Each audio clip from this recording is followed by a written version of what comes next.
Hey everyone, before we get into the podcast, we want to announce some updates with our Power Monkey courses leading into 2022. We are excited about continuing to offer our gymnastics and weightlifting combo courses, 1 and 2 day offerings. If you go to powermonkeyfitness.com, search under the events tab, you'll be able to see what we already have on the agenda for 2022. We will be expanding into kettlebell offerings as well. Those are already up on the site too. If you're looking to host one yourself, please contact us at info@powermonkeyfitness.com and we'll get one of the courses out your way if one's not already on the agenda. Come hang out with us, learn some technical expertise when it comes to weightlifting, gymnastics, and now kettlebell. Hopefully see you soon. Welcome to the Power Monkey Podcast, where we chat with the best in the world about what they do. I'm your host, Dave Durante, with my co-host this week again being Mike Service, coming in with us over from Europe. And our guest for the week is Graham Tuttle, also known on social as the Barefoot Sprinter. Now, Graham is a little bit of a rising star within the fitness industry. His methodology of training barefoot, not only for the everyday athlete, but all the way up to elite athletes, has caught a little bit of attention from a lot of people within the industry. It was great to speak with him a little bit about his background, not having been an elite athlete, using these training concepts as a way to not only become a better athlete for himself, but also to lead a healthier lifestyle in general. We talk a little bit about some of the science behind it, what goes into it, how you can implement it into your own training as an everyday athlete, as a competitive athlete. It also fit in line really well with the way that we train things at Power Monkey. Both Mike and I resonated well with a lot of his concepts, and we think that it'll be one of those things that we'd love to be able to add to our Power Monkey camp at some point in the future. We hope you guys enjoy this one. I know that Mike and I both did. Well, Graham, thanks so much for taking the time to be on the podcast today. How you doing, man? I couldn't be better. Could not be better. Where are you coming in from? So typically I'd be out in North Carolina, so I'm in that Raleigh area. But currently I'm out with Mark Bell in Sacramento at his gym. So he had me come out to train for him for a few weeks. So I'm enjoying the California sun. It's a lot of. I've made the opportunity when you live in a certain area, and what I find is interesting is that there's like a time preference. So having flown across the country, there's, Yosemite is just 3.5 hours away, or the Muir Woods is just 2 hours. It's just like, it's just 2 hours away. But there are so many things within 3 hours of where I live that, that's a long drive. I wouldn't do that. But because I feel like I'm way over here, it's like, it's so close. So the amount of national parks and things that are there to go and do on the weekend, I think we're going to Tahoe at some point next week. So it's like, it's a beautiful place. Yeah. Yeah. We had Mark on a few weeks ago. He's fantastic. And obviously doing some great things within the space. And, I wouldn't shortchange North Carolina where you're at. It's a beautiful area there too. But, being out in California, I'm sure is nice as the weather starts to get a little bit nicer on the East Coast. But we appreciate you coming in while you're on the road and chilling in with us. Background, I think you're probably a little bit new for our audience. Most of our audience comes from functional fitness and CrossFit space. I think you may have done some CrossFit in your past, but can you give a little background on your athletics, what you did growing up, and kind of how you became so interested in kind of this specialty and what you're doing right now? So, yeah, of course, I'm honored to talk about myself. I always love the opportunity. One of the things that at least I hope to be able to connect with people is, like, growing up, it didn't really fit into school so well. Like I'd show up, I'd do the stuff, I kind of turn in my homework assignments on time, so I'd get decent grades. But the whole idea of, sitting in class and kind of listening to what they said, just never really, I was always too rambunctious, too energetic, too curious, and it didn't really work well. And so what I really connected with was moving and sports and being able to be active and do that stuff. Problem is that I've worn glasses since I was 2, and I wear contacts now. So very poor eyesight. And if you've ever worn glasses, like especially the really thick ones, you don't develop much of a peripheral vision. So because of that, it's like, at the caliber of athletics that you compete at, there's just some things that you probably don't even think about, like having to relearn language, for example, is just a thing that most people don't think about. But there's when you don't develop the spatial capacity to see things moving really quickly when they go beside you. Like, I was never very coordinated or athletic in some sense. So I loved it, was the problem. I loved it, but I couldn't really do it well. So, if we played like 1-on-1 or 3-on-3 basketball, it'd be fine. But we get the 5-on-5 and things start moving really quick, or it gets like at twilight and the light's a little bit dim. Like, I can't see the ball. there's some accents. I've run into some things and knocked out my face a few times as a kid. So yeah, unfortunately you learn like, all right, there are certain things you're going to be really good at and not, but the problem is I wasn't ready to give up on that stuff. So ultimately I kind of realized what weightlifting was and strength training, and realized, oh, you can change and you can shape your body. And that was a beautiful thing for me, because prior to that moment, it's like I had just been on the track and cross country team, because my mom wouldn't let me play any of the sports because you get a concussion, you get an injury, and she's very fear-based, which kept me safe, and I appreciate her. But, there's a whole lot of list of things that I couldn't do. And then there was just some things that I could do. And so track and cross country, because they don't make cuts. And even then I was still the kid carrying the tent. I was the team alternate, like the water boy and the tent builder on the cross country team, which says a lot about my athleticism. So the point is, like, when I started to realize what weightlifting was, and like, you can go and change your body, you can develop, you can get stronger, you can get more muscular. It's like blew my mind.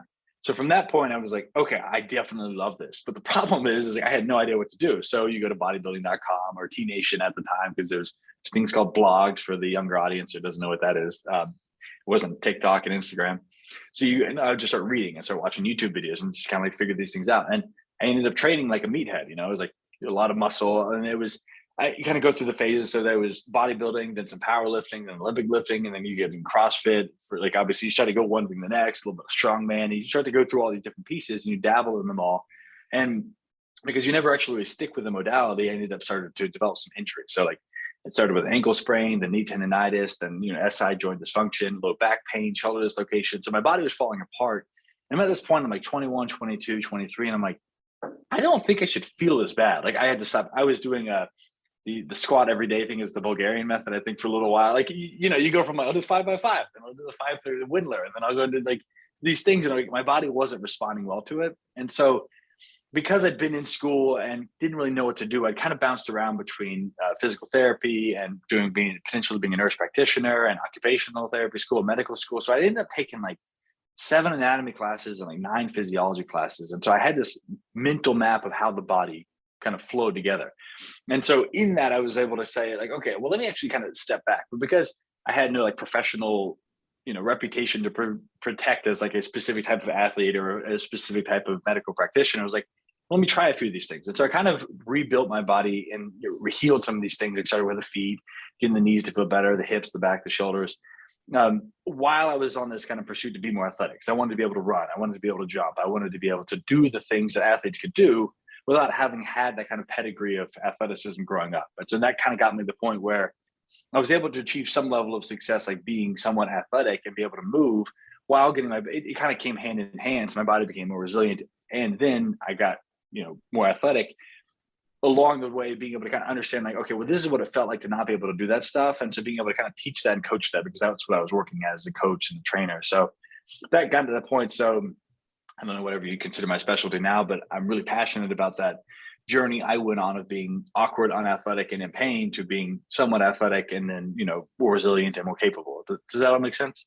Absolutely. Yeah. I mean, and I think being known as the barefoot sprinter, there is a component here where you're doing a majority of your training and your teaching and your coaching without shoes on, being barefoot, and the benefits that come along with that. Now, was there like an aha moment with you with training through all of these things that led you to say, okay, not only focusing on my feet and kind of my connection to the ground is going to be kind of a good place to start in terms of ground up thinking in terms of how the body all works together, but how did you come to the idea that I need to be doing things without my shoes on, and that's going to be a benefit to the entire way that my body is connected?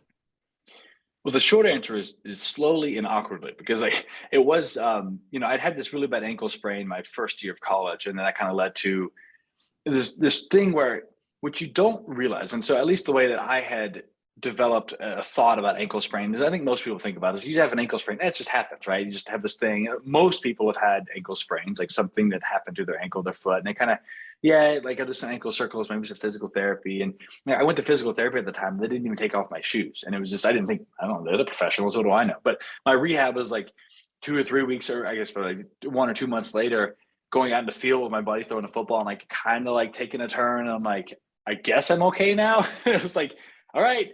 But you don't think about the fact that the weeks you spend on crutches, the weeks you spend not being able to bend that foot, the weeks you spend not being able to move those toes, and then being in shoes the whole time, you end up losing that capacity. And so that ended up in a place where my back was always so tight and my hips just felt weird. And I was like, well, there's some asymmetries as you start to get, there's something that's called the curse of knowledge in a sense, where you forget what it's like to not know the thing you didn't know at the beginning. And so there are things now that seem so obvious to me that it still shocks me that I'm like, how did I not see that? So I'll have clients that walk in or I'll meet someone, and even like really high level athletes, some of these like top level runners and top level professional athletes I see, I'm like, hey, so like, how do your feet move? Like, I don't know. And they're like, they haven't, there was a guy, I was working with him, I was down in Florida a few months ago. And I mean, this guy has got these long tendons, very high muscle belly, very explosive athlete. And, this guy can dunk with his nose touching at the rim. It's just unbelievable. We play basketball and he's just like, it just floats. And I'm like, oh gosh, that's a whole new level, right? I'm like, I'm still working for every single like millimeter I can get off the ground. And so we go, but it turns out he's had a knee injury. So I think it was an ACL or something. So like one of the ligaments was torn. And so he was with some squatting and he couldn't get his knee to bend all the way. And so, I'm like, okay, well, come over here. And so I had him take his shoes off, and then like I literally bent his toes, like Flex like did that with his toes. They all popped. And it's not like that kind of pop of like, oh, my shoulder's a little snappy, but like the thing where there's like this released, like you have not bent your toes in a long time, like grandma, like the bones haven't gotten any movement. I was like, I don't think I've ever done that. And it was like, this is a guy who's so athletic, yet he doesn't have the capacity for his feet. And so there's things like that where you forget that there are people that don't have a mental map for their body. They don't like have any coordination as for what you're doing if you're coaching guys. And especially from the weightlifting perspective, it's like, all right, hinge at the hips. And they're like, no, hinge at the hips. And you realize, oh, wait, you don't even know how to engage that. And so part of this process was, as I started to develop a little bit of awareness about my body, and you start to think, okay, well, how does that feel? This is interesting. I had someone videotape me as I walked. And it was like, I was so embarrassed because I'm walking, I'm like Daffy Duck walking around, my one foot swinging out to the side, my hips are uneven. I'm like, God, that does not look good at all. And, I didn't know any different, but I was like, that doesn't seem right. Like I'm very heavy, very flat footed. And so it started this process of like, and this is in as a post hoc explanation, kind of in retrospect, when I figure some of these things out, I realized like, okay, you listen to the feedback your body's giving you. What doesn't feel good? What hurts? And you start to say, okay, well, my back is stiff, or my knees hurt, or my feet hurt. And so at the time I had plantar fasciitis and turf toe and I had shin splints really bad, and Achilles tendonitis, and I had a calf strain. So I was like, okay, I've got these things, and then like that just looks kind of weird. And so this is where having a coach, obviously, the currency you all work in is being able to help someone get to that in like, it's if you're on a journey, you have to start at wherever you start. And so you help someone think like, we're going to go here first to start here. And when you build and you get that kind of snowballing momentum going, everything else picks up. And so I was like, wow, the feet just seem kind of strange. So I was like, okay, maybe if I change my shoes. And so I got in some less restrictive shoes. Maybe if I change to running form. And so I ended up kind of injuring myself. It was like 3 steps forward, 2 steps backward for years. I'm just like, what do I do this? Because I didn't even think to take your shoes off or move your toes or thinking about that. And, that was the process of like, as my feet started to get stronger, I had better balance, I had better coordination. And then I was like, okay, all of a sudden now it's like, this thing in my hip back and my low back, which is always tight, is like, actually, if I can move my pelvis, then that starts to get my back to move a little bit better. That's good. Maybe if I breathe a little bit, then I'm like, what? If I feel the ground with my feet, then I can feel my pelvis and my hips moving. Okay, so maybe my feet, well, why can't I move my toes? Why can't? And then, so this is this process of kind of exploring little by little. Does that all make sense? Mm-hmm. So yeah, I think Graham, I was going to interject one real quick that, when you're saying that, it just reminds me so often of the need for patience. So like you were working through all these things because you had this seems like this passion to figure things out and maximize on your potential. And that's where like Dave and I, when we're teaching and coaching, we come across these scenarios so often where people are maybe looking for the right grips to use when they're doing gymnastic stuff, or they're looking for the right shoes, the right lifting shoes, the right weight belt, the right knee sleeves, but not going down to like the most bare basics of, I laugh a lot of times when we'll start teaching a group of people and I'll say like, take your shoes off. And they're like, well, wait, you're the Olympic lifter guy. Don't you like cheat with lifting shoes? Yeah. And I'm sure we'll be able to get into that a little more in some of the conversation, but a lot of times people don't think of, what do their feet feel like? What are their feet doing on the gymnastic side of things? Dave hammers core and body positions and shapes and just this overall awareness. And it sounds like, maybe too, that it was like a little bit of a hidden blessing for you with the eyesight problem, having to develop some different perceptions and figuring things out and feeling things. And those are sometimes the statements and the stories that people don't hear also from like a professional athlete side of things. Oh, yeah. So there's a whole crew of athletes and coaches, which have, we've drawn into our network of very, very thoughtful movers that then work very, very hard to explain that to people and share that. And that's what I'm hearing a lot from you is you're working through all of this, and then it's like, all right, let's test it on some people and let's figure it out. And that's what I like to hear, definitely from my side of the table. That's good, because that was the process in some sense, and it kind of because I was doing the Olympic lifting and I had the Ramaleos and I was working on the snatch and the clean and just trying to like perfect these things instead of realizing like grip is so important, right? We think about this like, the harder. So if you think about a little test, you make a fist, you squeeze, you feel the muscles in your hand and wrist engage. If you squeeze hard, you feel your biceps and your arms engage. And if you squeeze as hard as you can, you feel this, like your core, your shoulders, your lats, your pecs engage. So the more strength you need peripherally, the more muscle engagement you need centrally. And so the hand is to the shoulder as the foot is to the hip. And so this ability to engage the glutes and push through the ground, especially on that triple extension, that's all through the toes. And now this is the problem where you look at like Nikes, like everyone's feet look like that because they're elves. I don't know why, but the Ramaleos and even the Addy Power is like, if I remember, I was always a Nike guy, so whatever, I can't remember the name of the night. Like every shoe looks like this. And so if you can't think about that, if I taped your thumb to the side of your hand, how well would you be able to grip the ball?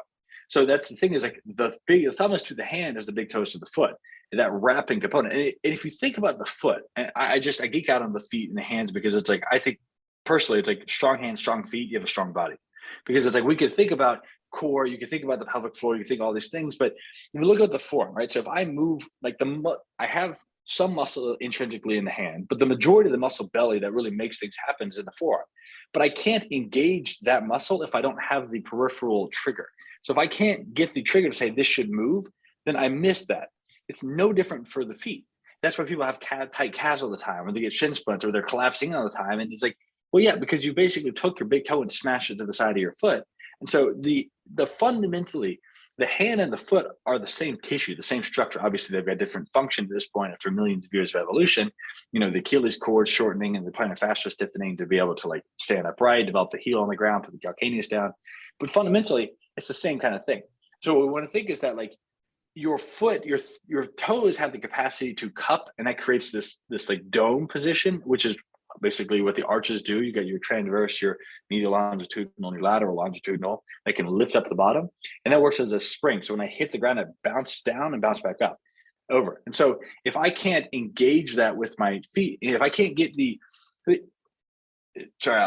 me back up. If people the reason people end up not understanding the feet is because the people who talk about the feet nerd out on the fact like, oh, you need your feet to do all this stuff. And they're physical therapy. They're in this kind of like nuanced language of like the lexicon of a professional. It's like, yeah, no one cares because they don't understand. Like, I don't care if my feet can move just for my feet to move, right? There are people who get my own feet. And I get the bug. It's like the foot nerds that like, got to be able to do this stuff and walk around and feel all these things and move my toes. And like, how's my toe spread doing? Like, there are people who go online and it's like, toe spread is like their version of porn. It's like, oh my God, look at that toe spread. Look at that. Look at that space there. And that's cool. But like, so that you can do what? And if you don't have so that you can do what, then like people don't care. And so I think that's one. So, I mean, look at gymnastics, look at CrossFit, look at powerlifting, strength. Grip is like paramount. You can look at these guys as the grip is always the weakest link, always, because as your grip gets stronger, everything else gets stronger. Yeah, we don't think of that same perspective. If my feet can grab the ground and push, I literally create fascial tension that lifts my pelvic floor, lifts the spine, lifts the hips off the ground.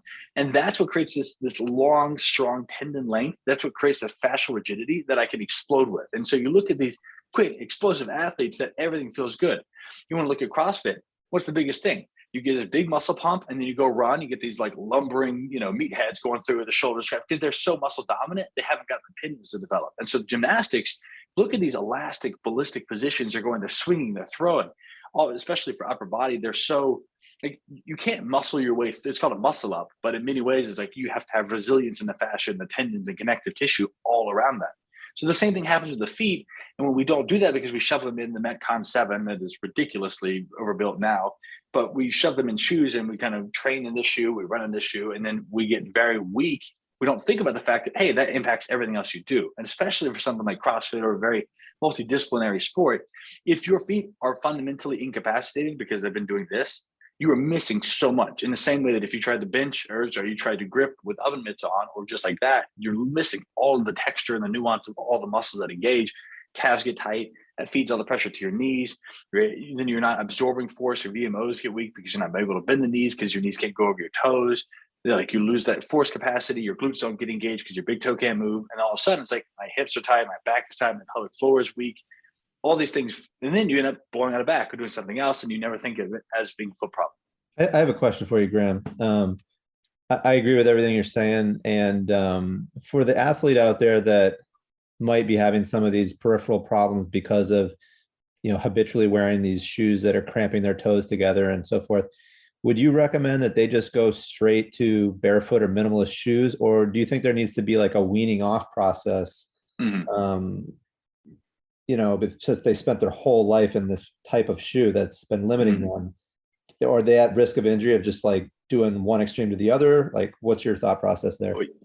Yes is always the answer. Like, yes, they're like, in a sense, but what I will do, and so this is what I want to be clear on, even though that like the barefoot sprinter and like there are people who get really on one side, I do not want to be dogmatic about this. And I always want to encourage that there are contextual situations for your footwear. If you're going to walk through, it's funny because I've never heard more people get worried about needles, glass, and dog poop than when I put up a picture of me running barefoot. They're like, but what about the needles? And I'm like, I get this image of someone like walking out, like, the janitor is like, oh, I cleaned up stuff, but I got my box of heroin needles. Let's go, like, sprinkle them out like a little kid going down like a wedding, the ring bear. It's like, here's heroin needles just for all the barefoot runners. It's like, there's context for it, right? So I do the barefoot sprinting when I'm on a track or a turf field where it's safe. It's like, I kind of scope it out. Like, I'm not dumb. But then what I want to encourage is like, there's a reason that Olympic lifting shoes are the way they are. The raised heel, I'd say the strap that pulls you in and gets that tight grip and engagement. I think they sacrifice too much aesthetic with a narrow toe box, but you still want the strap to pull the shoe tight around the midfoot and with the toe box to be able to spread. Like, there's a reason these things are there. But for every vector you get, so think of all the shoes. If you look predominantly, the shoes that exist are basically a variation of the 1972, the first time we had this foam underneath you. So we have ethyl vinyl acetate in 1972, get started with Nike. And then you go to 1974, Brooks gets in the game. Then Adidas pops in. They've been around for forever, for a long time. Adidas, and there's Puma, you get Asics. All these companies start to compete. Like, Asics has their gel, Brooks has their Wave Runner, that kind of like carbon fiber plastic plate. Nike has their Zoom Boost technology, or Zoom technology, which is like a different type of foam. Adidas has their Boost technology. And then you go, same thing, like Olympic lifting shoes have been around for forever, a long time. They're one of the older types of shoes, like that firm wooden bottom or plastic now. So the point is, when someone's thinking about transitioning, what's the context within their working, right? So for example, if I'm going to like do a competition, I'm trying to pick up as much weight and they let me do straps, of course I'm going to do straps, right? I'm going to train with like the short straps for the Olympic lifting, like when it makes sense, because I'm trying to develop strength there. But I also want to work on my grip. So there's going to be times where I do like pinch grip or squeeze grip. If I'm a climber, I want to work on all these different positions to strengthen that. So there's two parts of this.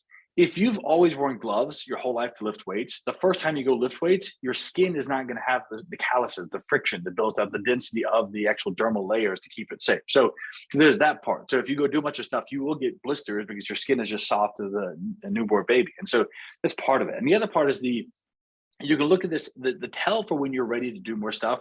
You look at the back of your hand. So you see the lines of the tendons, these fascial, like, technically everything's really wrapped in fascia, but like the density of that. So if we look at a strong hand, you can see that. So you look at the back of your hand.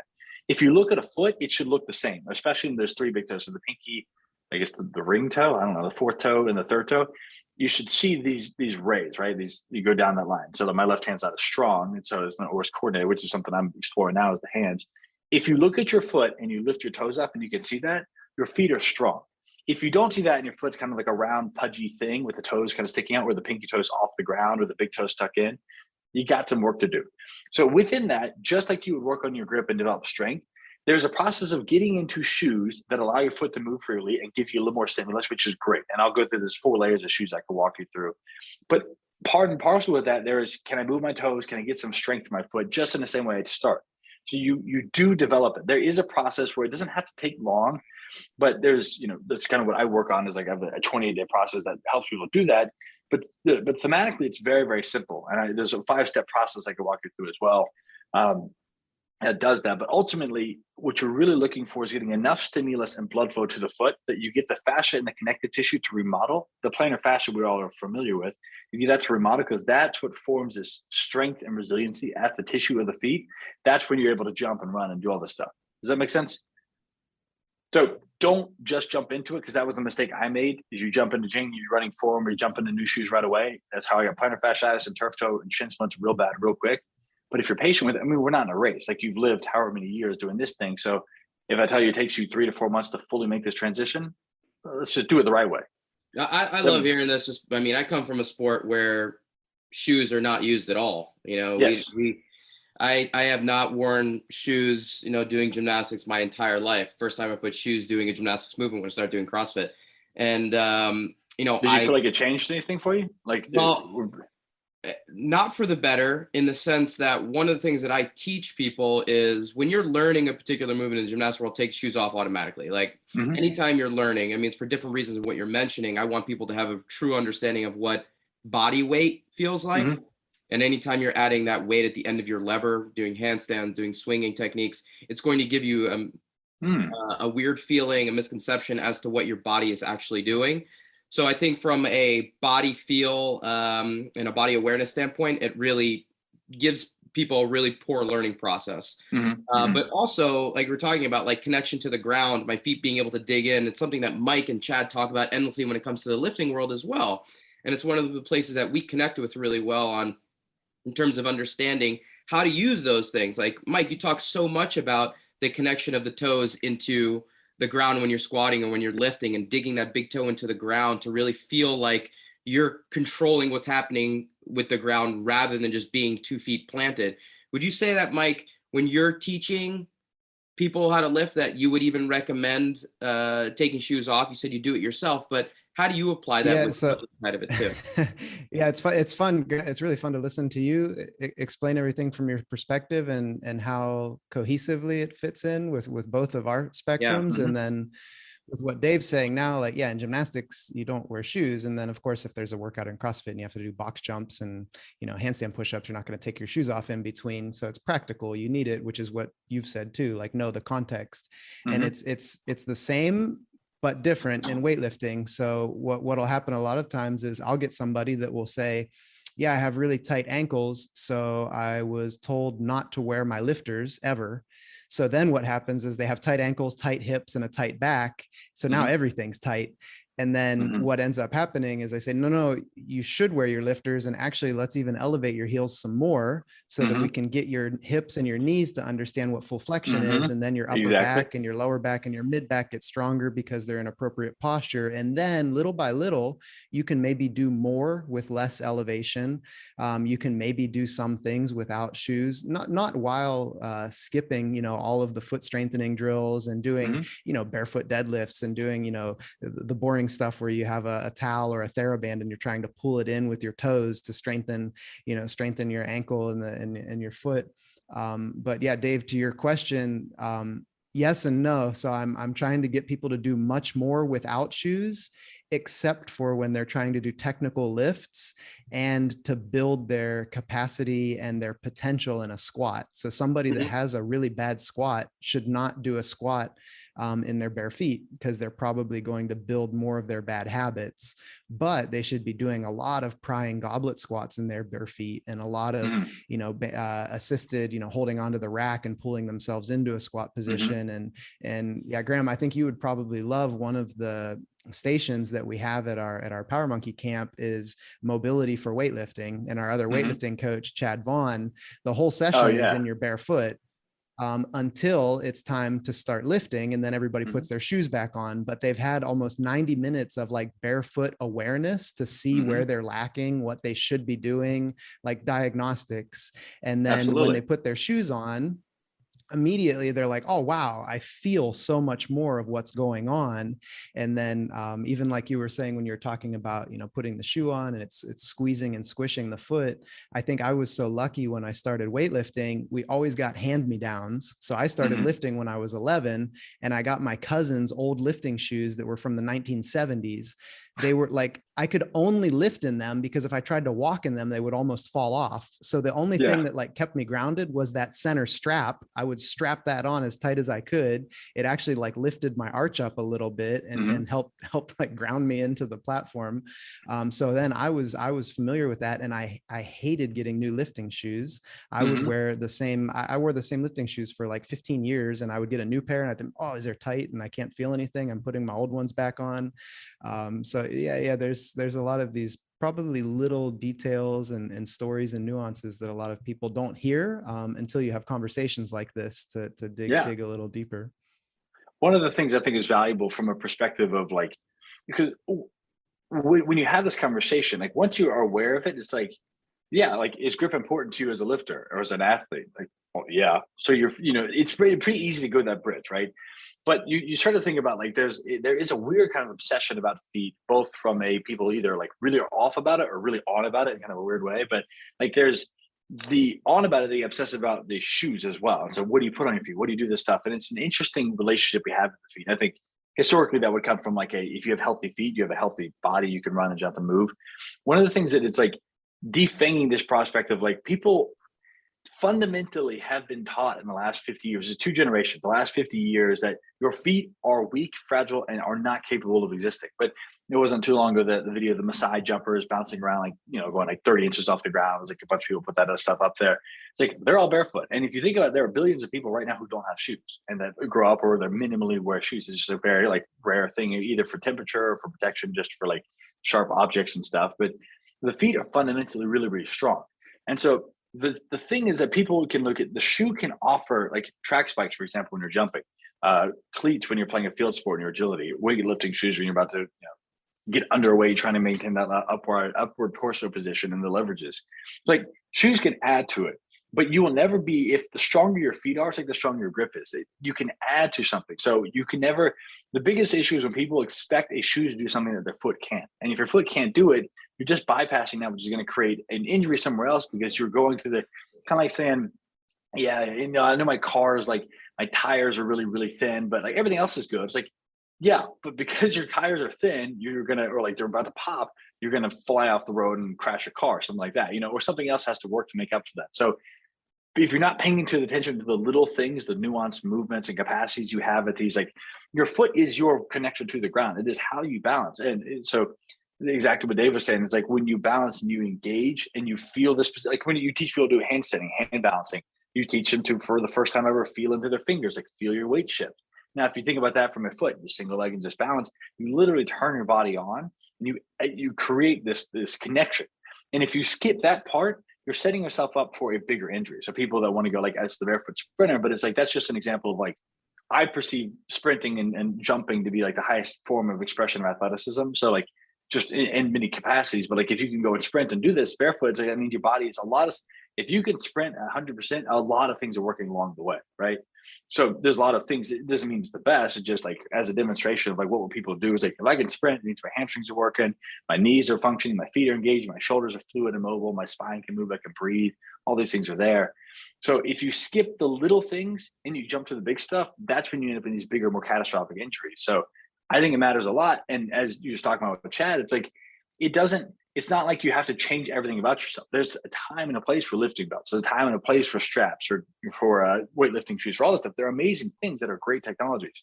But you just understand that, like, if you do everything, the first thing you walk in, you have your shoes, your belt, and you're doing everything in that, like feel your body out. Just get acquainted with how this thing could operate. Does that make sense? Yeah, absolutely. Absolutely. I'm curious, from all the athletes that you work with, if there's something that sticks out as like a really common injury, something you come across quite a bit, and then maybe some correctives that are kind of your go-tos, things that have succeeded well. And first, I'm curious, common issues that you see. You talk a lot about fascia. I'm curious from my perspective, because I tore the fascia in my feet when I was a competitive gymnast. It was the most painful and worst injury I've ever had in my life. I've blown out my knees. I've separated my shoulder. I've had some really serious injuries, but tearing my fascia on my feet was by far the worst thing I've ever done. And I'm curious for you, like, what's a common injury that you see, and then some common correctives that go along with it? So I'll start. There's two parts. And first, that sucks about the fascia, because that is just like, if you think about this part of the injury, which is like this tear, the separation. And one of the things that's interesting about fascia is that, ironically, we're like always in this process of rediscovering things, especially you see in weightlifting. Like, people go away from, like, they just squat all the time, the whole gear, into like, wait, you need the correctives, you knew all this stuff. Then it's like, but we actually have to squat. And like, things just go into cyclical nature. Like, we forget, and then we come back in, and you're the new hot thing. With like, they've been doing Tai Chi and fascia for thousands of years. And it's like, we just forget about it. And then we come back in. It's like, all the problems we see colloquially are like, oh yeah, it's because we don't do this thing. So, and nothing I'm saying is original or new or unique, but one of the things is, you look at fascia is actually innervated. So our brain, we used to think it was the old definition of old definition. We knew a lot of stuff with our intuitive wisdom, then we forgot it all when we realized we have to prove it all with science. And now we have to like kind of slowly piece it back together. So with fascia, they used to think it was this, only if you could see it with your eye and then cut it, that was fascia. But they realize it's everywhere around your body. And they used to think it was this dumb tissue, but now they realize it's innervated. So if I stretch my fascia, I feel that discomfort, I can actually feel that shit. And like, that's where it's like, oh gosh, it's really uncomfortable. So when you tear your fascia, there's also nerve, it's innervated. It's such a painful thing to do. And it takes a long time to heal and recover. And also with your feet, every step you take, the rehab process, because you get in a stiff orthotic, I'm sure they probably put you in orthotics afterwards to heal and recover. And then that means, like, that's like saying I have to hold my hands like this for forever in this kind of position, and then walk on my heel, walk on my wrist. Oh gosh, it's painful. I'm sorry. I hate that. One of the things that is, there's two parts. When it comes to foot, lower leg, and really specifically foot injuries and ankle injuries, I think there's a semantic thing that makes it seem much more complicated than it really is. Like, everything they'll talk, metatarsalagia, which is like anything that has to do with the forefoot, Morin's neuromas, turf toe, Lisfranc sprains, Lisfranc fractures, like all of these things, plantar fasciitis, Achilles tendonitis, like, it's really a different name, a fancy name for the same symptom. Ultimately, it's you're not moving and getting function to the hand. So if you notice that we don't have so many fancy names for things that happen in the hand, pretty much like, oh, you sprained a joint, or you broke, or you fractured, you strained the muscle, you sprained the joint, you fractured ligament, right? I'm telling you, the strain would be like you did something to the ligament. But we don't think too much about it. You pop the thumb, okay, let me just get some movement here, and it heals. But that's because we get so much movement and dexterity and blood flow and circulation to our hands. The only reason we have so many problems, even like diabetes with feet, it's like, ever wonder why diabetics have to have their feet amputated? And same with turf toe and gout, it all ends up with the feet. It's not that the feet are different. People say, well, there's pressure, you get too much circulation. Well, my hands are hanging down all the time too. It's that I never actually move them. I don't get any pump with my toes to get the blood flowing back up. So fundamentally, almost all of the issues that people have are a lack of movement at the feet. So the trigger, like the thing I look for, and so it's called the posterior tibialis. So if you look at you feel your shin, there's a muscle that goes down, like the bone that goes down is your tibia, it's your shin bone. Now, in the inside of that, if you take your hand, like if I'm on my right hand, let's say if I take my left foot and I kind of feel my thumbs underneath that bone, so like kind of the middle of the foot, it's called your posterior tibialis. There's also your flexor digitorum longus and your flexor hallucis longus. There's these three muscle bellies that have tendons that wrap around behind the ankle and under the foot to do different functions at the foot. If those are the shin splints, which are pain associated with this lower inside portion of the leg, that I will go and I'll like press into that and kind of palpate that and like massage that. It lights people up. It is like one of the most painful places. Everyone has like 2 or 3 spots that are almost always like your chest, your rhomboids, and like your pec minor, but then specifically your psoas, and then specifically the posterior tibialis. It blows people up. So that's what I look for, and that's my inroad, because they're like, people are either weird about the feet or they always wear shoes, and then they're like, oh, I don't know about this stuff. I'm all right, I sit down. So I'm like, I grab and they like, it just like, you feel it. I do it at Mark, and that's the first time. That's why he brought me back, because he's like, I've never felt it. I felt it all the way up through my hips into my eyes, and it was like you're pulling this fascia that is so tense and tight, because what we end up doing is, in the absence of strength in the foot to lift the arch up, we'll get an inward push, which collapses the foot down and puts a stretch. So if you think about like a string that goes from the bottom of your foot around the inside of your ankle, up the inside of your leg. If I push down the middle of that, I take a violin string and I pull on that, I create tension on that, right? And so if Jimi Hendrix is playing a guitar and he pulls down, that's good. But that tension with too much, it creates this irritation on both ends. So think about like a ponytail and your scapula or your scalp. Too many bones, too many words. If I pull at the end of the ponytail, it's already have tension at the where the hair inserts. So I have tension at the end and at the beginning. So if I go and then pull on that in the middle, so create like a perpendicular tension, that starts to hurt at my scalp. So that's exactly what happens. We have this pressure on the inside, the ankle is collapsing, the arch is collapsing in, and that creates a pressure and a pain at the insertion and the origination. So up the shin and down at the foot. And that's where we get this pain signal, where we get bunions, we get bone spurs, which are fundamentally a ligament pulling off the bone, creating an issue. All these things happen. So to me, I don't look for like, what's the common injury? Because everyone has something. I don't really care what it's called. Some doctor who just told you, well, you got this, because they looked at your foot, made an assumption based off what heuristic they have. And they said, well, you got this thing. You got bad flat feet, you got bad ankles, you got tight shins or whatever, or tight ankles, tight Achilles. They just give you a name. And then you go, well, I've got a Morton's neuroma. It's like, oh, maybe. Fundamentally, I go in and say, here's my inroad. I press into this thing and lights them up. And you can do this yourself. Take a lacrosse ball and just roll up right underneath that shin, or take your thumbs. Generally not going to do it hard enough to like really get that eye-opening moment, but it'll show you that like if you have anything going on at your feet or there's lack of function, that will light you up. So the reason that's valuable is because that gets a fluid, meaning hydration, hyaluronic acid. It gets like it gets the tissues between your skin, your dermis, your fascia, and your muscle and your tendon. It gets those tissues moving. You get circulation in the area, blood flow to the area. You start to do that, and it starts to send a signal. It's the same reason we foam roll into the lacrosse ball stuff. Fundamentally, there's two things: circulation to the area, and then it changes. Your brain has this message, one-way message going. You're weak. We need to be tight and protect, like lock down, be protected. And so when the pain, where the body responds to pressure, it says, hey, this thing we're doing is not going to work. We got to pause. So it hits the emergency release and it just says, here's a snooze button. Let you get in there, get some circulation, and then you can start to think, like pair that with strength training.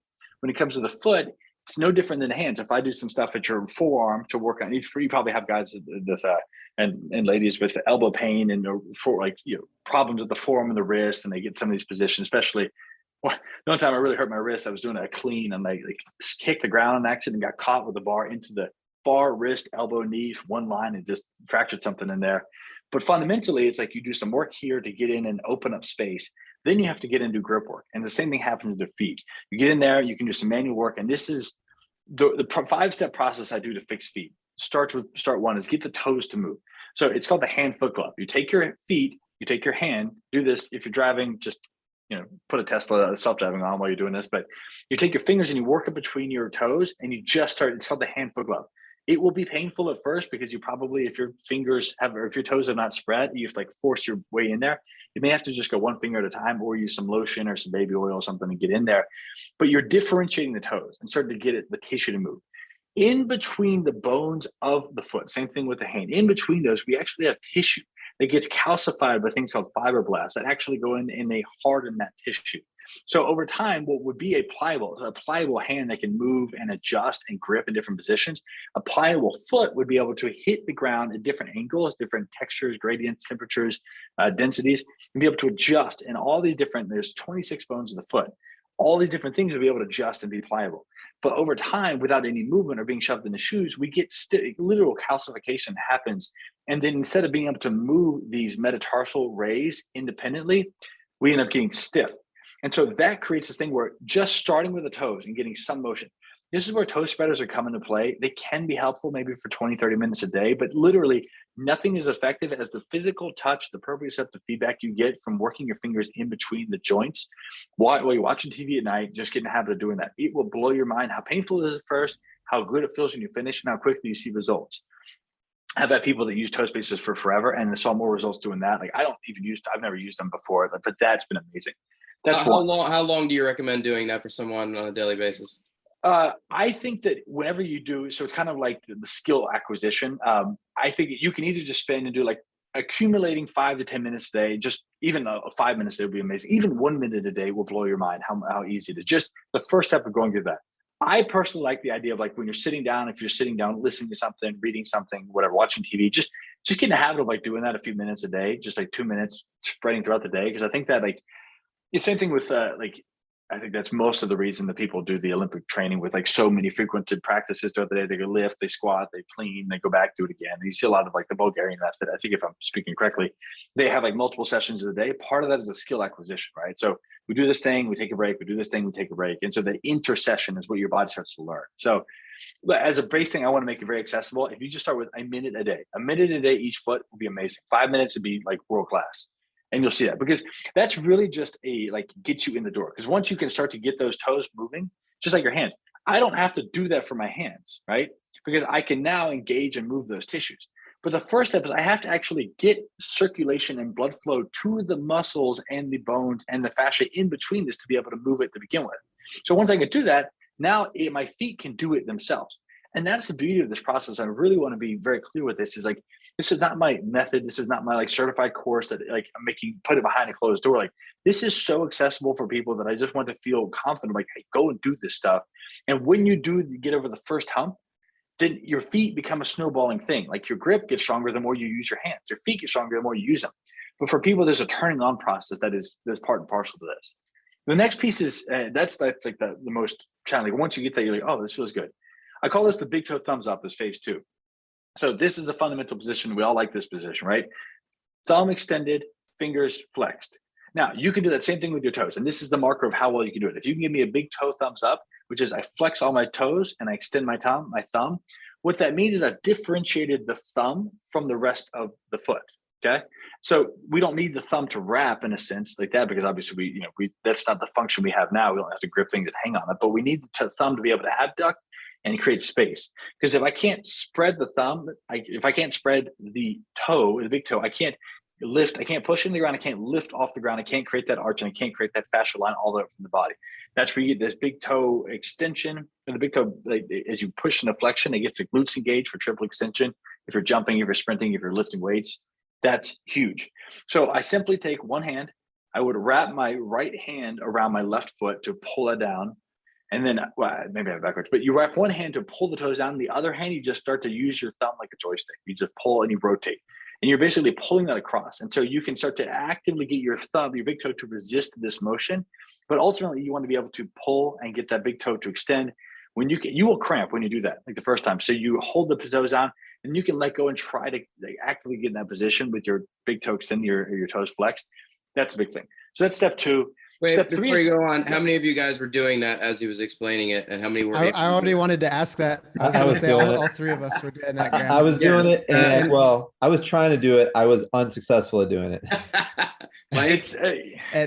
Yeah, I want to know successful. So I'm representing for the weightlifting team here. You're better. But also, Graham, I wanted to say the best thing is you're like completely describing my sister's like daily routine when I was a child, watching her, because she was a ballet dancer and then a ballet teacher, and they also would be in point shoes, and Dave Sadie's probably familiar with all of that, so their feet would be so bound up all the time. But at the same, if they would go into jazz or lyrical or more modern dance, they were barefoot and they need all of that activation. So I can just remember my sister watching TV and doing all these things with her toes. And let's be honest, your sister is like obsessed with that, because when she came to camp, first of all, my feet are gross, and she came to camp and I'm walking around with those shoes on, and I was doing something and I was pointing my toes, because Dave says to point your toes when you're doing a handstand, and she's like horrified. She comes over, she grabs my feet, she's putting my toes in the correct position. She's like, this is what this is like. I can't believe you have a terrible toe point. Disgusting. You have a terrible toe point. She was trying to fix your toe point. She was trying to fix it, but like the fact she was willing to touch my feet was more shocking to me than anything else. That's one of the things I find so fascinating about this is like, I've realized that like I'm so open to give away all this stuff, because like people have a block, they can't see what they can't see. But there are so many people that are like either just really weirdly in love with feet, and if they can't express that openly, they love shoes. And there's people who are disgusted by feet, and they were like, oh my gosh, I think it's actually not irony, just to like pull a religious example, but like that Jesus was noted for like washing the feet. Like there's something about the feet which are so fundamental to our human capacity to exist, yet so like alienated and weird that it is bizarre. You can look at like the fashion trends, like Chinese foot binding, look at these things where like they are all about, even like a long history of slavery where they named the feet. It's like, you look at like the feet are how we experience and live life. And if you don't have capacity there, then it's like, we have this weird thing, like there's a visceral reaction that your feet look bad, like you look unhealthy. No one that's a good athlete, that's strong, like you see them with other shoes, it's like they may be really good at, like as an offensive lineman, but you can just see a gymnast, a bodybuilder, there's a physique that like a strong foot position. And so it is so funny. There's two parts. Like if you have ugly feet, so to speak, so many things. So Nick Bear, I was down with, I'm going to go see him again, but Jordan's he came feeling through. very attacked right now. I just want to say that, Graham. Well, what I want to encourage you is like, so look at your hands, right? We might not have beautiful hands and great cuticle and stuff, but like the nails and everything are fundamentally there. We don't get hangnails in our hands. We don't get kind of like the runner's toes where like the toes are all like bloody and beat up. Like Nick Bear, like I squeezed his foot and pus came out of his big toe. Like, that only happens. Part of that is like, yeah, we're wearing shoes and do that stuff. But the other part is like, we don't ever even move the toes. So we don't get circulation to the toes and then they don't heal. And there's, I've seen some ballet feet that are crazy. There's one thing, if you can do this, basically you stand on your knuckles, your toes. Like, it's funny because you don't even think about it. I make everybody do that in my weightlifting courses. Everybody has to do that to do a big toe stretch. Yeah, and it's always really comical to see people's face go like, what's happening right now? It's amazing what they can do. So one of those things, like if you do that and you hold that, it's amazing how weak it is to like go and flex that toe. But as you start to do that, you pull that apart and it's like that big toe thumbs up is like a fundamental position. It's like, what are the shapes you can get in with your feet? Can you spread your toes? So if you can't, let's manually do that. Can you get the toe to move? And that's good. But it's like, it is amazing if once you just draw the parallel, if my hand can do it, my foot should be able to do it. It doesn't need to be able to do it per se, but like it should have baby steps to be able to manage some of that. So that's when you get to step three, which step three is develop the fascia and the strength under the arch. And so that's where you start to think like you've got your big toe and your pinky toe. Those are the big ones that matter. So you can go from a calf raise perspective. I think we do too much calf raises and not enough isometric positions. So really you want to get to the top because that's how you develop that Achilles tendon and that strength of the connective tissue. I call this like arch pronation. So you shift up on your fourth and fifth metatarsal. So that's the outside bone, not the ball of the foot. And you lift the big toe off the ground. And you pronate across the big toe and lift the pinky toe off the ground and back and forth. And you can get up there and you will feel this start to really engage and pull up. And the higher you can get on that and you go left and right, like that arch pronation, that's a game changer because you can do this as a warm up. Because really what you're trying to do, think about it from a triple extension position. When I coach some of this stuff, probably nowhere near as well as you, but you're extending that, you want the people to understand you can like pause, so hold that position. It's like a lot of times they can't spread the toes, they can't engage the ground, they can't push into the ground with the toes. It's kind of like I can't push something away with my fingertips. If you couldn't push with your fingertips, you couldn't throw a ball. And it's kind of, if I want to throw my body off the ground, I'm pushing the ground away with my toes. But fundamentally, I want to get up here and I want to be able to spread the toes while in extension. That's simple, right? That's the arch pronation. Part 4 is getting the ankle to pronate, and I call this the tib turn. So you lean with your tibialis raises are kind of the rage now, but it's like, I think fundamentally those are difficult because they don't differentiate between the muscles that pull the toes up and the muscles that pull the feet. You have a muscle that extends the wrist, right? You have muscles that extend the fingers. They are not the same muscle. They're two different patterns. People that have trouble with tibialis raises, they're like doing this like every single, they're just doing it all at once. And there's multiple muscles to differentiate. Part of this is bifurcating all the muscles and making sure like, if I want to do this, I want to use that muscle. So the tib turn is basically you lean against the wall, you raise the top of the foot up and you just take turns, you lift it up high and you just pronate left and right. So from ankle sprain, this is a game changer because we do not exist in the sagittal plane, which is just straight forward and backwards, even though you look at a power lifter, like that's all they do. And same with Olympic lifting, right? But like when you get to gymnastics, when you get to CrossFit, these multidisciplinary, multi-vector sports, I have to be able to rotate. And so if ankle can't rotate because I had an ankle sprain, my retinaculum got torn, I have a weaker ligament around it. It's like, how do I get that back? Why I lift up this foot. So fundamentally keep the leg straight, lift the toes up and you pronate and you let the outside bone, side of the bone touch and you pick it back up. It's as though you lift your foot up. A helpful tool is you put a lacrosse ball. So start with one foot at a time, put a lacrosse ball on the ground. And so you like, I lift my foot up and I pronate and rotate around each side. Very simple. And so you could do just 50, 100 reps at a time of that and just go partial and just build that up. You'll feel a whole different thing unlock at your ankle and just relax the toes as you do it. It's a game changer. And then step 5, last one is you want to get this plantar. So this is the biggest thing for you. Specifically, I should say for Dave, not just for you, because for Dave coming back from the plantar fascia tears, like I have to get this line. So there's a fascial line that runs from my big toe, my plantar fascia, my Achilles tendon, my hamstrings, my glutes, my low back, my upper back, my neck, my head, scalp to my forehead. that all of that goes together. So if you do a Jefferson curl and you kind of get someone, they want to, the first problems they just do a hip hinge. They actually round the back. Okay, the head drop. Wait, actually straighten the legs out. Now put the toes in the ground. And they realize like there's this whole thing. Each time they do that, it gets more and more uncomfortable. They're like, oh my God, I feel like my body's ripping in half. It's like, that's one long fascial line. So what we want to do is Achilles tendonitis and plantar fasciitis. Those are two of the most common issues people have. Fundamentally, they are a lack of big toe extension. So I can't get my big toe to extend, which means that fascial line doesn't get any stretch and pull, which means that it gets short and stiff. And in a lack of response to circulation and a neural like a brain signal that says, hey, you need to be able to stretch this, it gets thicker.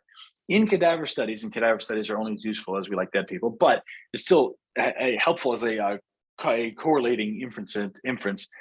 In cadaver studies, people who had chronic plantar fasciitis had thicker Achilles tendons as well. They had thickened, so people had either plantar fasciitis or chronic Achilles tendonitis in their cadaver, their body. They had thicker plantar fascia and Achilles tendon.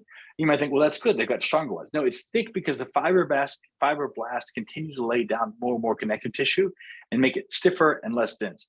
The only difference between bone and this connective tissue is the amount of hydration in the actual fluid. That's rough. I'm sure that's not exactly right, but like it's the same exact stuff. It's the same exact, there's cell matrices, the connective tissue, there's less elastin in bone, obviously, but they both harden and bend. And so the body will harden and stiffen in response to things that take stress, and it will be pliable in things that need to move. If we don't send that because the big toe never actually stretches, then the plantar fascia gets stiff, and then you get a higher risk of tearing. And so you would think, potentially, I'm a gymnast, I'm always barefoot, what am I missing?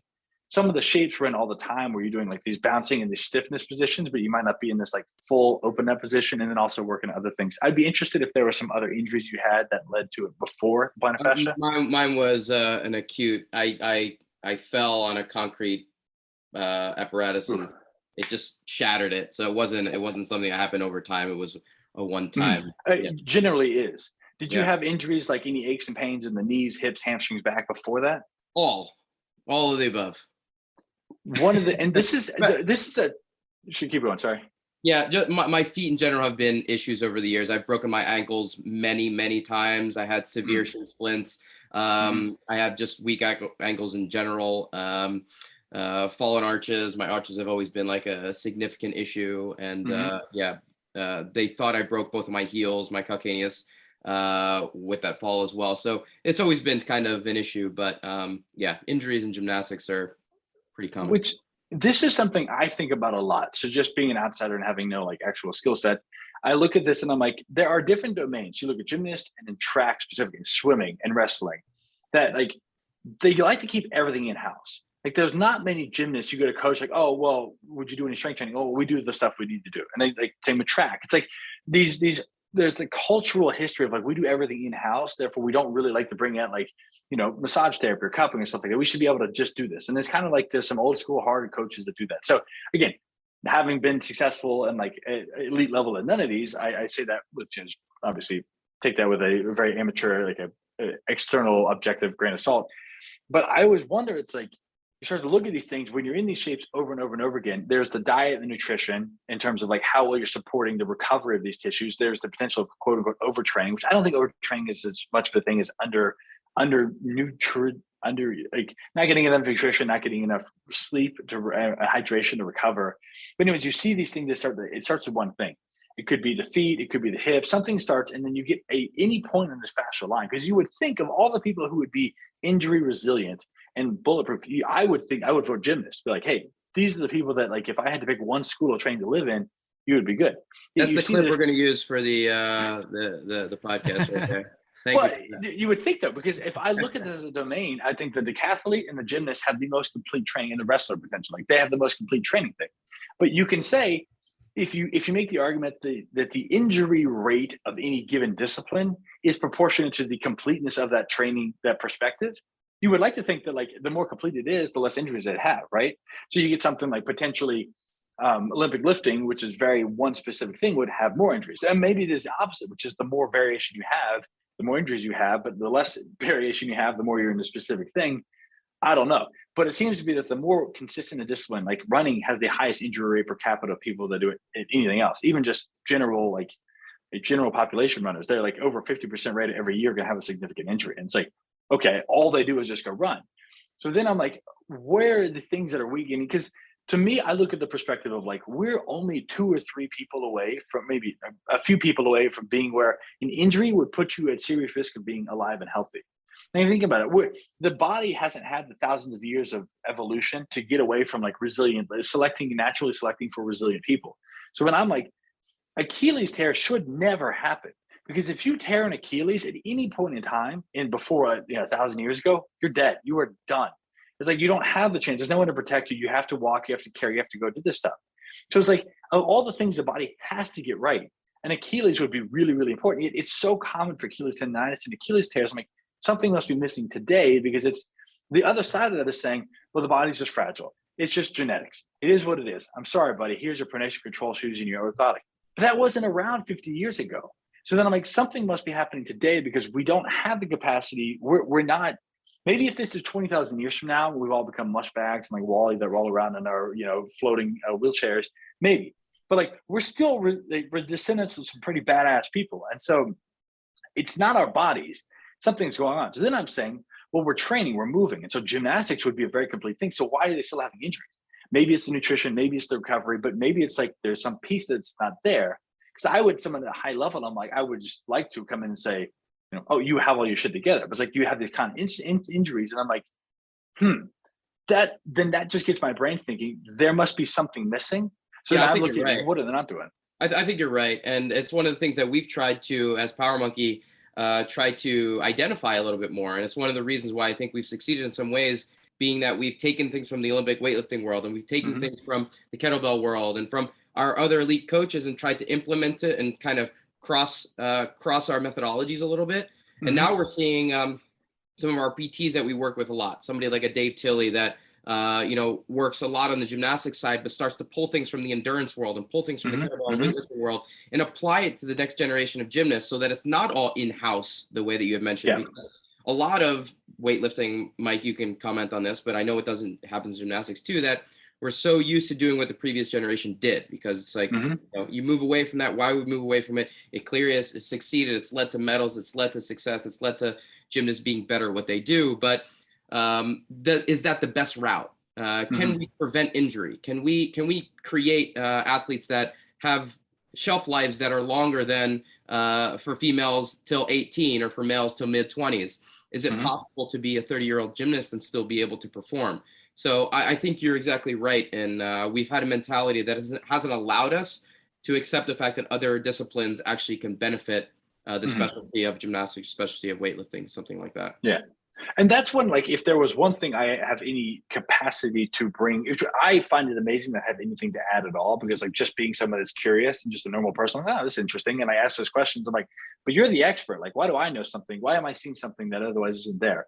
Then you realize you get the whole prospect, like philosophy, like beliefs and like what people can see in blind spots.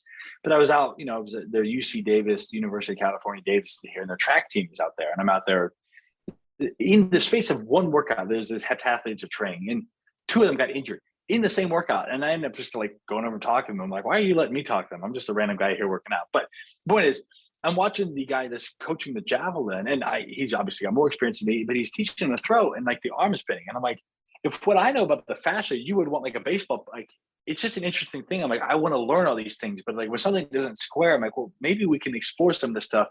Because I think if you go from the perspective you just said, which is we just do it because it's what we've been doing. And it's worked, and I didn't question that. And I go, and my mentor would kill me if he saw me doing this. It's like, there's a lot of that, but I think more than we want to admit.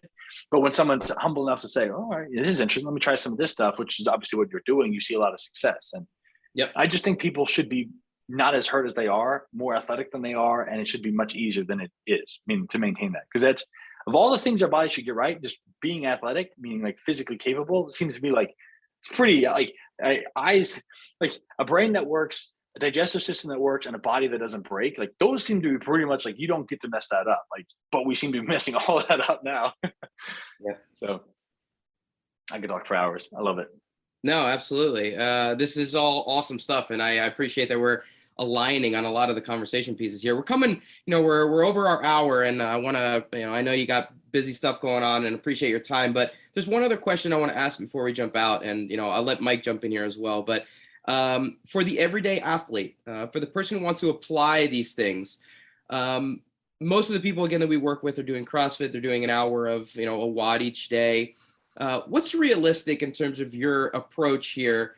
Your methodology and the things that you're teaching with your programs, is it something that's a supplement to other people's training? Is it something they do standalone? Is it something that they can add on to anything else that they're doing as a CrossFitter, as an endurance athlete? I'm curious from your perspective, it's something that can be used as an accessory piece, or if it's something that would generally be benefited if it's just done on its own. So I'll say this too. This can go back to the contextual thing. There's two parts here. One of which, like the recipe I just gave you, those 5 footsteps, that's the secret. That's the secret. That's everything. If your feet are decently functional and not in pain, you do that, like just a few minutes, like, and then this is not even part of the lift. Just like while you're sitting watching TV, just do some of the stuff and like just start to. What I see people go through the process with me is like they get switched on, like, oh, I feel my feet, and then it's like the number one thing. I just think about it more, and when you think about your feet more, it's like, oh, it actually works. If your feet are healthy and they're not in pain, and especially if you're a young athlete, just do that. And then like the slight adjustment of do your warm up without your shoes and do a cool down without your shoes. Like even just if you have access to a track or a field or just something, do some jogging barefoot. Like it blows my mind. Of all the things, there are so many athletes out there trying to compete. And yet the single best thing you could do is just turn your feet on as a cool down, as a warm up. It's like, I have to go beg people. Like it blows my mind around this track, and I just see this team training because we go out there pretty frequently, and they're like the athletes who go like on Saturday or Sunday to recovery run, and they're jogging around the infield on the grass in their Nike shoes or their Adidas schools or their Adidas shoes, and I feel like that. I'm like, it's a recovery run. You're not trying to do anything. Take your shoes. It just blows my mind, and it's like I have to beg people to like take their shoes off. But if you're an athlete and you're listening to this, the single best thing you can do to improve your performance, bar none, and there's a lot of stuff, and that's why I say it confidently because I know no one's doing it, is take your shoes off and just do some of the warm up, whatever is appropriate and what you feel safe doing. But a few minutes, just go walk, be barefoot, and it will blow your mind how much better your feet will feel. It's such low-hanging fruit, no risk, just only upside. The other side of that is if you have foot and ankle pain. This is like, so it's a 28-day process I go through. That's the program. But again, this is the secret sauce. But what I do is I break that with a little bit more fascial engagement and more like, if you can't move your toes, then let's go to some exercises and drills and cues to do that. But it's really for people who are in pain or want to level up their function. It's a brief 28-day process where you do this in this 20, 30 minutes. Like that's the highest level. Because again, people get too caught up in the foot nerds thing. They go, oh yeah, I want to get my feet to move. It's like, yeah, but for what? So like, I just want to connect them for what? So from that process, you can do whatever. It's like a supplement. Just like if you want to spend some time, it doesn't take long. But it's like the hardest part of making a snowball is getting that first little bit together. Because you have to get some level of a density to like get my brain turned on, get my toes moving. And once I have that, then the rest of it, as it calls the snowball, positive feedback loop, they get stronger and stronger and stronger. I was out hiking in Yosemite 2 weeks ago in my little Vibram 5-finger shoes, and I can feel my feet getting stronger as I grip in the ground. It's mindless at that point. It just works.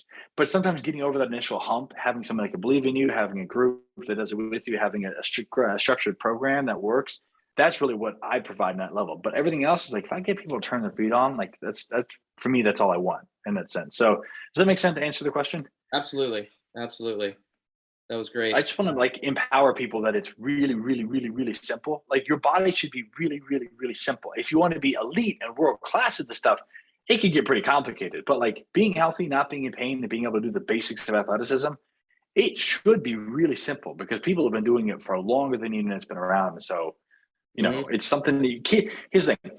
Last thing I'll say, I could talk for forever. I got, plenty of time and energy, but if no kids is born with arches, right? So people, I have flat feet. I have no arches. No one does. No one is born with arches. And somehow it's like a woman can make a baby in 9 months, give or take. It's crazy. If you didn't know how to do it, your body just does it. An infant can go from a mush ball with no bones to having functional arches over the span of a few years by standing and walking and moving. Your body can do all this stuff. We just sometimes have to get out of our own way. And so it's accessible to everybody, regardless of what your doctor, your physio, or your chiro, or your podiatrist said. You've got flat feet. You're going to have to wear these shoes. Yeah, fuck you. Like it annoys the shit out of me because like, people get such a limited, like, I've got bad feet. Like, was that the end of the story? Well, that's what the doctor said. I'm sorry you had a shitty doctor. Like they didn't believe in you and they thought your body was broken. Like it's not. And good news is you can fix it. Let's do it. Like that's what I really, really care about. Because once people have that, then they want to explore. Maybe I'll do weightlifting. Maybe I'll go powerlifting. Maybe I'll do some CrossFit. Maybe I'll go run. The world's open to them, but not if they're in pain. So absolutely. Well, listeners out there, Take those shoes off for your warm up, for your cool down, for your accessory work. That's step one in getting into a healthier lifestyle. I love it. Mike, anything you want to add to the equation there? No, Graham, you're preaching our gospel. It's like simplify things, grow some awareness, and yeah, don't overcomplicate. I think that's even for us as athletes that developed into coaches, the things that we remembered the most from the coaches that we loved were usually very simple things that you just have to apply consistently. And that's the other method that you seem to really believe in, is just this, make it accessible, be consistent with it, and then don't be surprised when it works. And that's expected to work, and it will, Exactly. Yeah. Well, Graham, thank you so much for the time today, man. Before we get you out, some really quick questions for you, if you don't mind. First one, what sport or discipline do you prefer, weightlifting or gymnastics? Say one more time. Which one do I prefer, weightlifting or gymnastics? Yeah. At this, it's a biased answer, but I would prefer, because it represents for me, like coming back from multiple shoulder dislocations, the thing that I would aspire to do more and to have more confidence in is commanding dominion over my body, like handstands and muscle up stuff. So I would want to do more gymnastics. So that's what I'm training more for. But it's also because I did Olympic lifting for several years and kind of got some level of competency there. So it's not as exciting. It's not very cool. It's not like, and then you wanted to find. Well, I think if I'm not, I forgive you, Graham. I forgive you. Well, it's a bigger number. I think for men, I think there's six categories that men compete in, right? There's like the six events. Six events. Yeah, and in Olympic lifting, maybe you get the jerk is one thing, but there's like the clean and snatch and the clean and jerk. So it's like there's only three. So I like bigger numbers. Fair enough, right, Mike? I won't argue with it. Mike doesn't argue, also because Mike has been working on his handstands quite a bit now too, and he might even pick gymnastics at this point. I think it's it represents something I want to work on. So Mike, you get it. Fair enough. I'm in everything. I'm not a polarizing guy. I'm always somewhere within the spectrum. So well, next question. Any guests that you think we should have on the podcast? Somebody you've come across recently, somebody that you think would be a great person to interview? So who would I be a great person? Who do I think would be a great person to interview? Yeah, somebody you've maybe come across recently, or someone you've had conversations with that you think would be a good conversation to have. Gosh, there's I am a inherently curious person. Alex Ramosi is who I would exactly want to love. So or interview. So he's a kind of he's more business, but he's also kind of a meathead and stuff. So would you? That's broad. Do you want someone like in the industry that I work? Oh, that works perfect. What's his name? Alex Hormozi. So he's blowing up in the space of let's say like business. So he was a gym. He owned gym. He was a coach, kind of a coach. He owned gyms and he teaches people to open gyms. What I value about him is his pragmatic capacity to see the world very clearly. Because there's a lot of stuff. Well, there's like I go from a very broad discipline. So Bill Parisi, Thomas Myers, Paul Check, Kelly Starrett, and then obviously Alex Ramosi. You start to look at some of these guys. I'm like, okay, these are amazing. Joe Rogan, Lex Friedman, the people that are out there in the thinking, because I like people that ask broader questions and they can say, it's exactly what you're doing here in a sense. You say, this is the discipline in the area that I came from, right? But what if I ask a bigger question and sort of think about how I can pull these pieces in? That to me is someone that starts to think more broadly. And I think that's exciting. So these people that are kind of succeeding in domains because they understand they can pull pieces together, those are I really like that, because those are the people they challenge my way of thinking. So love it. We'll add them to the list for sure. Last one here. Last question. Any book, TV show, movie, anything that's been hitting you that you've been watching lately or reading lately that you want to share?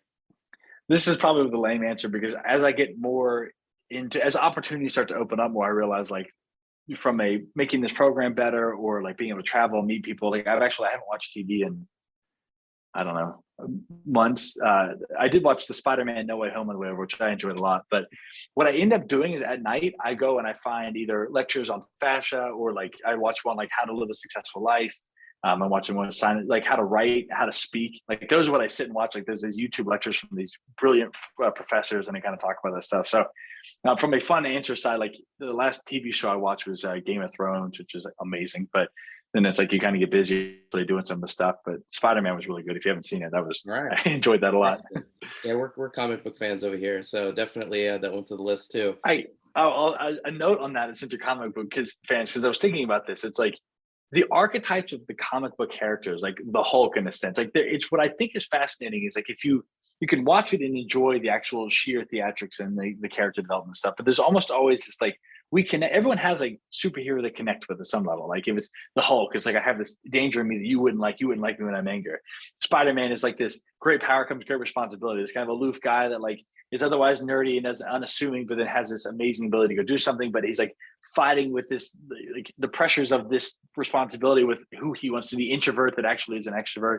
It's like Superman is just this, he's not like other people, but he wants to fit in, but at the same time, he's not from this world. It's like, there are so many things that I think are cool because of the archetype. And if you look at like, what is the initial thing, this human experience, this kind of hero's journey that inspired the original creation of this character, and then say, how does that, like, what are the trials and tribulations he goes through? It's a lot more fun to enjoy than just to say, oh, it's a cool video. It's like, I enjoy that a lot. I get a lot of like thinking about what's the human story. I love that. I think that, obviously being a comic fan, I appreciate those backstories and the relatable components to a superhero rather than his cool tricks that they can play. But it's actually. Do you have one? What's that? Do you have one that you like, a favorite superhero that you resonate with? I think I know which one it would be. I bet I know which one it is, Dave. Is it Daredevil? Ahead. It is Daredevil. Yeah. Oh! I love Daredevil. Daredevil has my initials, obviously. But he's from New York area where I'm from, and he's kind of a gymnast. He's an acrobat. So like, how can I not kind of fall in love with Daredevil? He's badass and he's right up my alley. So yeah. Jordan, just out of curiosity, what were some of the tales that like hinted you towards that intuitive guess? I think he mentioned it once years ago. Years ago, yeah. Jordan's superpower is listening and good memory. So being a good friend, that's my superpower. But think about that. So if you think about the corollary between gymnastics and like his ability to move and maintain his body, so Daredevil, from what I understand, he doesn't have a lot of weapons and a lot of technology. He uses his body. Is he the one that's blind? So think about it. He's got limitations that force him to trust and rely on what is in the intuition, right? The intuition is things that we can't necessarily see, but it's a felt sense, right? And so maybe it's the sound or whatever. The problem is it's what he's trusting is his intuition, because you can't visual like they try to do with like Ben Stiller. I think it was Ben Stiller or Ben Affleck, whoever it was that did Ben Affleck. But like they go, oh, I'm listening in the echolocation. But really what that is an intuition. Same with the spidey sense in some, but like what he's doing, it's sort of like he's a good friend. He's a good listener, is like a good mover. Like he's got all these things. Like what you're doing is you're doing jujitsu in a sense. You're moving through the world and trusting your own intuition to navigate and put yourself in a position so that you are exactly where you need to be with no extra force than you need, but very powerful in that sense. And there's a way we orient to the world that is just fascinating. And so I think there's a lot you can learn about that. Like if you were to trust, it's like as a gymnast, when you're out and you're dismounting from a bar, from movement, you're doing a somersault, you're flipping in the air, what are all these fancy words? I don't know. Like you have to be able to close and feel and trust your body. So gymnastics is and I think it'd be interested for Mike, it's just like what the alternative to that is, just someone that can maintain and create a lot of force and generate it. Like that would be like a Batman or something like that, who is using technology, maybe an Iron Man in some sense, like using technology to like create and move things around you. Or maybe Captain America or something like that. It's like you don't have much, but it's like you use force and strength. But there's like, for Dave, it's like there's this like, I'm using my own intuitive skill to navigate and to be very effective. It's like a sniper in a sense. Like, I don't know. I think it's really cool because you can tell a lot about someone and like how you perceive yourself, and you can build those strengths. What about you guys? Real quick, superhero that you think you are, where your strengths lead you to? I mean, Jordan, you got one? I don't know which one I would necessarily relate to or that I think that I would, kind of align with. But as far as ones that I like, my favorite one would be Batman. Okay. Fair enough. So and the reason why I like Batman so much specifically in contrast to a Superman is that Superman is a super being. He's not even a man. He can do so. What courage does it take to be a hero when you know that's called in comic book speak? No. He's OP. He's OP. He's overpowered. It means that you can't relate to him because he's overpowered. There's no real flaw other than some right. But Batman is just a regular guy, and he's willing to, even though he's got some technology, he's willing to go and do the things that need to get done, and that requires courage and all those other things. And that, I think, is what is cool about Batman. All right, now pause there. Without knowing more about you, I do know that your Instagram handle is I don't know, is Jordan Samuel photo? Is that? Yeah. So think about it. What does a photographer do? He uses technology to speak truth about the world. In a sense, you go and you have something which is like, I'm just a normal person, but I'm going to use this thing to take a picture. What is a picture? It's like a glimpse into something that you see. And most people that don't understand photography don't see that. They don't see this, like the beauty of the moment, the way the sun hit it. But a true photographer is someone that tries to capture a moment and then share that. And so even though you're not punching bad guys, you are there's something about pictures and photography that struck you enough to say this, I'm going to put this into my username, my handle, my identify whatever it is, identity. That like, I go and I do this. And what a photographer is, I take pictures and express views of beauty about the world. And maybe not beauty, it could be pain, it could be interesting, it could be something. So that's what Batman is. It's like he's an average person that uses technology to get a message out there in some sense. I'm just making this stuff up. What do I know? But I think that's an interesting. I don't know. I'm liking you more and more as more you talk. So, and the mustache looks like one of those bats. So, all right, Mike, what you got? What do you got? Oh man, Graham, I lose on all these conversations when I get into them with Dave and Jordan, and they're like pop culture and everything. So in Iron Man, who didn't Jarvis end up being in it became Vision.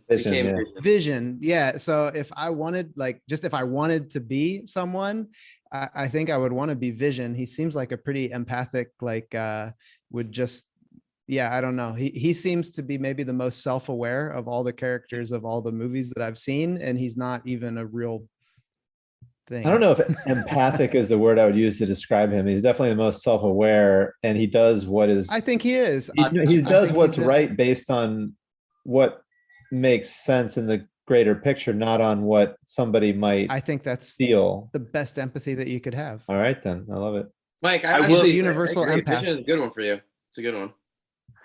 Yeah. I will say for that, like you have been one that is the most expressive in terms of your eyes. You could just see your face. Like you mirror the emotion. You have a much lighter air about you. I think there's a lot of truth to that in a sense. Like you probably, as a coach in a sense, think about what an Olympic lifting coach has to do is a bar is the most unyielding thing. It's like you have to go and teach someone to feel around very difficult things. So what does an empath do is like you empathize and you feel someone's intuitive space around a difficult thing like life. What is life? Life is something that happens. We can't control it. They're just things like things happen, right? In a sense, like the bar weighs a lot. Like weights are never light. And so for you is like you have to teach someone how to feel and navigate around a bar and to position themselves. Like you think about, I want to be able to pull, create tension, explode, relax, get under, and then like it's in and out. And that takes a very like intuitive, empathetic, explosive movement to generate force, but also the softness to be able to relax and allow that to flow. Does that make sense? Like you see people that try to muscle it up, like these football players to muscle through it. It's like, yeah, but you're not doing it. And so to be successful, you have to be able to teach the force, explosive, aggressive with the relaxing, that kind of like the dance back and forth. And that takes a certain level of emotional presence and awareness to just have the softness and the hardness right there back and forth, which I definitely see in your rugged masculine beard. And it's not a joke, but seriously, you're like a therapist for us. I love it. You're like our we got to edge it to the team here. Well, what's yours? What's yours? What's yours? I have to think of the people that this is tough because this may be my toxic flaws. I'm curious about other people, but it might be a distraction for having to think about myself on some level. Because I didn't spend too much time watching any of these things. So I couldn't really tell you a list of the ones that are there. I don't have a good answer for this. It's unfortunate because it's like, I can't remember I never really liked all of these movies growing up because I didn't understand them. I'm going to assign one to you then. Please do. I think Spider-Man. I get, there might be, I don't want to be Spider-Man because well, he's no, just but kind of a it's dopey exactly guy. that's the reason. And you said when you first got on, when we started talking before we hit record, you were saying that, just back in whatever it was, October, November, you had 400 followers and all of a sudden things blew up. And then you talked about with great power comes great responsibility. And it's this unrequested power that you seem to have found yourself with, and you're using it to try to help people. And I think that's a struggle for a lot of people, but it's admirable, and you're doing a great job with it as far as I can And tell. you know what's ironic about it, that is for sure. Well, thank you. It's ironic as if I think that probably is a very accurate thing more so than I want, because I perceive Spider-Man to be like, he's cool, but he's kind of a wimp, because he's always played by the skinny average white dude who didn't really ask for anything. He just kind of got it. But like, it is interesting because there is a certain like exuberance and say extroversion that I have that I'm very able to, I can hide behind the mask of like building other people up really quick. So like I can read you and then like lift you up in a sense, like the spider web like is a suspension system and then in that space I'm able to operate without having to be fully unmasked and seen as a person. Because if I feel like you saw who I really was, it'd be like, yes, it's a very boring average person with nothing special. So if I can make you feel special about yourself, then you feel special, and then the reciprocation of that makes you feel like I made you feel special in some sense, and there's a positive there, and we're all good. And you don't realize like, wait, someone's going to figure out this is just a really fucking normal dude who's really average and not athletic and not anything. And it's like, I'm going to hide behind the mask, but I'm going to use the. I got news for you, dude. None of us are normal, and by default, that makes us all normal. So yeah, I love it. It's the beauty of it. Yeah, Graham, we have a really special thing at our Power Monkey camp where we do these campfire stories, and everybody gets to talk. And I think the interesting thing, and Chad Vaughn, our other weightlifting coach, is kind of leads these, and his theme is always superheroes, but it's highlighting find your inner superhero. Yeah, and it's highlighting the fact that a lot of campers will come and they really idolize some of the coaches and athletes that they see there, and those are superheroes to them. But then at the same time, when we all sit down on the same level at this campfire and everybody starts to tell their story, you see that everybody's a little bit boring and normal, but everybody also has this crazy, unique, like superhero story too. And some people don't even know that their story was a superhero story until somebody comes and talks to them afterwards. And these are always the cool reminders that you get just from, even though we have to do so many things now over Zoom and all these meetings, but just the interactions that we all have, we're all very different, very normal, very the same, and very interconnected. Yep. Can we just officially invite Graham to future camp? Please. I was going to wait until after. I was going to wait till after the podcast to invite myself to travel, because like at this point I realized like if the more people I can, like there's a reason that Mark was like, hey, I want you to come up and train me for a few weeks, at least a month. I'm like, okay. So like I'm at a unique transport or inflection point where like the online is like I've had 700 people sign up for the first class of Ready to Run, and it's it's like that's been great. And so like. My number one focus now needs to be like my team, the people who work for me, like making sure that their life is amazing. And then number two is getting in front of as many people as possible, travel, do whatever. So like, I was going to invite myself later, but I'll just go ahead and do it now. Yeah, man. Well, I mean, you're not that far away. When you're back in North Carolina, we have our camp out in Tennessee. So it's not that far away, but I think you'd love it. And I think, we have about 150 people that end up coming to our camps with our coaches, staff, and participants. And it's just a very unique week. You can't really describe it. It's the kind of thing you need to experience yourself to really get a true understanding of what we do out there. So the invitation is there, man. We'll talk a little bit more about it offline. But before we jump off here, where can people find you? Where can they find more information? What you got going on? So at TikTok and Instagram are where I'm like, I don't know, like my specialty in making reels. I enjoy that a lot. But it's at The Barefoot Sprinter, all one word. And then I have a podcast, but that's more of like when I need to learn something, I go and I do research and I write an article in a sense and trying to keep it like, how would I explain it to somebody? And a lot of those are like, I make this just as more of an educational thing for when I'm trying to explain something to myself. I then just make an audio recording for other people. And then YouTube is like, that's something I'm gonna take a little more seriously later. So there, but the main thing is if you go find on TikTok or Instagram at The Barefoot Sprinter, that's gonna be the best place to, get in touch and then learn about Ready to Run and just, do other stuff I do or whatever I do. So. Fantastic, man. Awesome. Well, thank you so much for the time today, man. It was great getting to know you. But, I think we kind of definitely have a bunch of stuff in common. I think that we're going to be able to share a lot more of our specialties with each other when we get to meet in person, hopefully at camp sometime soon. Absolutely. I will be there. Thank you so much for the opportunity. It's been a blast. Of course. And for our listeners out there, be sure to head over to powermonkeyfitness.com for services and upcoming events. Check out our Instagram pages for regular teaching and technical content at Power Monkey Fitness, at Dave Durante, and at Mike Service. Is that correct, Mike? You got it. All right. See that? I always have to ask because Chad is our normal co-host, and I don't want to mess Mike's handle up. But for all the listeners out there, on behalf of Power Monkey Fitness, we're your hosts, Dave Durante with my co-host Mike Service, and Jordan jumping in quite a bit with us today as well. Until next time, thanks for listening.